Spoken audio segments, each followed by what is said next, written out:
Cervical आज के time में मैक्सिमम सर्वाइकल आज के टाइम में मैक्सिमम लोगों को सर्वाइकल की प्रॉब्लम है। यानी सर्वाइकल के जो सिम्टम्स हैं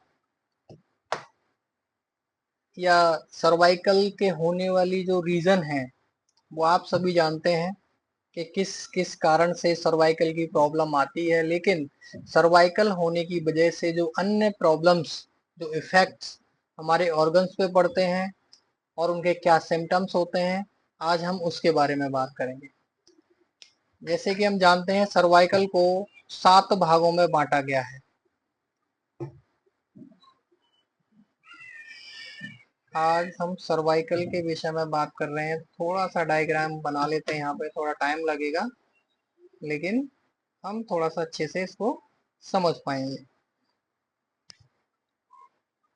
1 2 3 4 5 1 2 3 4 5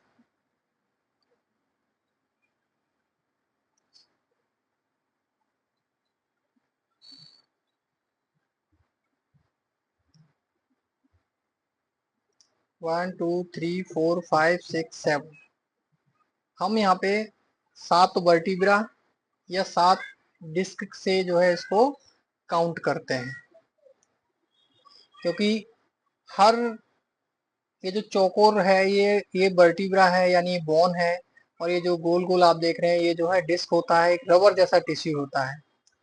जो नर्व हमारी स्पाइन से निकलती है इसके ठीक बीचों बीच में स्पाइनल कॉर्ड होती है जो हमारे ब्रेन से कनेक्ट होती है।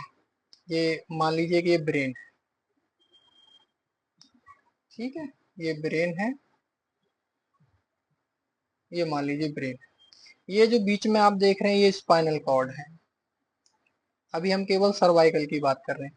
इस स्पाइनल कॉर्ड से ये नर्व ऐसे निकलती हैं, left right left right left right left right left right left right. इसको हम यहाँ पे काउंट करते हैं C1 C2 C3 C4 C5 C6 और इसको C7। ठीक है, हम C7 तक बात करते हैं। चलो, तो हम इसके जो है इफेक्ट और सिम्टम्स, इफेक्ट और इसके यानी अगर मान के चलिए कि C1 में इस डिस्क में वल्ज आया है या दबाव आया है और यहाँ से निकलने वाली नर्व कंप्रेस होती है, तो इसके क्या प्रभाव, क्या सिम्टम्स हमारे शरीर में आ सकते हैं। C2 कंप्रेस होती है तो क्या प्रभाव, क्या सिम्टम्स हो सकते हैं। C3 होती है तो क्या इसके प्रभाव हो सकते हैं और क्या इसके सिम्टम्स हो सकते हैं, इसके लक्षण हो सकते हैं। C4 कंप्रेस होती है तो इसके क्या प्रभाव हो सकते हैं, क्या लक्षण हो सकते हैं। C5 के क्या प्रभाव लक्षण होंगे, C6 के क्या होंगे और C7 के क्या होंगे। तो सबसे पहले हम बात करते हैं C1 की। अगर किसी को सर्वाइकल की प्रॉब्लम होती है और C1 नर्व कंप्रेस होती है तो उस व्यक्ति को हेडेक की प्रॉब्लम, नर्वसनेस का होना, इंसोमेनिया की प्रॉब्लम और सर्दी जुकाम का होना, हाइपरटेंशन, माइग्रेन और वर्टिगो एंड क्रोनिक फैटिग यानी थकान का होना, इस तरह के जो है सिम्टम्स उस व्यक्ति को हो सकते हैं जिसकी C1 नर्व कंप्रेस होती है। अब हम बात करते हैं C2 की। अगर C2 नर्व कंप्रेस है तो C2 नर्व अगर कंप्रेस होती है तो इससे क्या होगा, paranasal sinusitis, allergies, ear infection, optical disorder यानी आँखों से कम दिखाई देना, नज़र कमज़ोर होना, पास का या दूर का ना दिखना, इस तरह की जो है समस्याएं आ सकती हैं अगर C2 नर्व कंप्रेस होती है तो। अब बात करते हैं C3 की।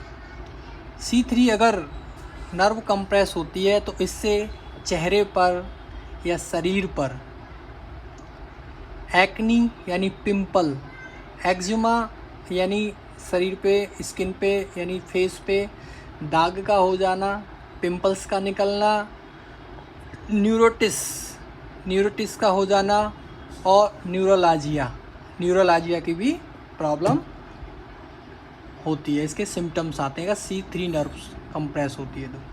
यदि C4 नर्व, अब आता है C4 नर्व कंप्रेस है तो क्या हो सकता है, आपको हियरिंग का प्रॉब्लम हो सकता है, आपको कम सुनाई देना शुरू हो जाएगा, आपको गले में सूजन हो सकती है, आपको टॉन्सिल भी फूल सकते हैं।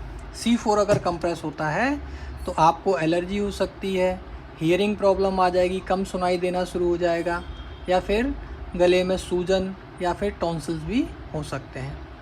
अब बात करते हैं C5 की।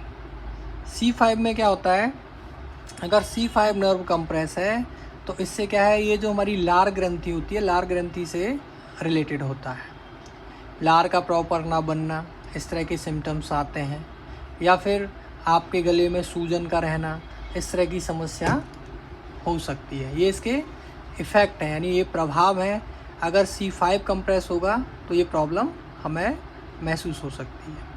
C6, अगर C6 नर्व कंप्रेस होती है, अगर C6 नर्व कंप्रेस होती है तो क्या होगा, आपकी ऊपरी बाजू में यानी अपर आर्म में आपको पेन हो सकता है, आपको टॉन्सिल्स की प्रॉब्लम हो सकती है, आपके स्टमक में भी प्रॉब्लम आ सकती है।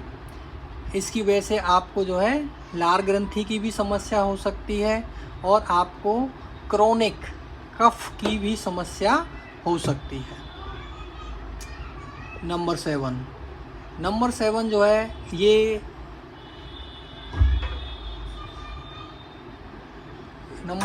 है ये हमारे बाजुओं में, जैसे C7 से निकलने वाली जो नर्व हैं हमारे अपर बैक और हमारे बाजुओं के लिए नर्व जाती हैं।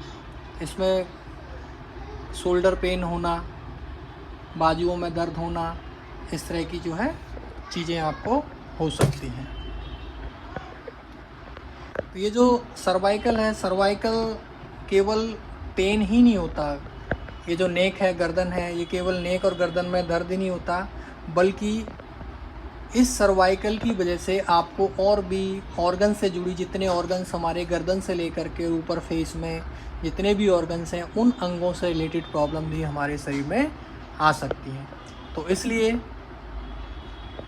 अवेयर रहें और दिन में कम से कम 1 घंटा एक्सरसाइज करें और सर्वाइकल जैसी प्रॉब्लम से अपने आप को बचाएं। धन्यवाद।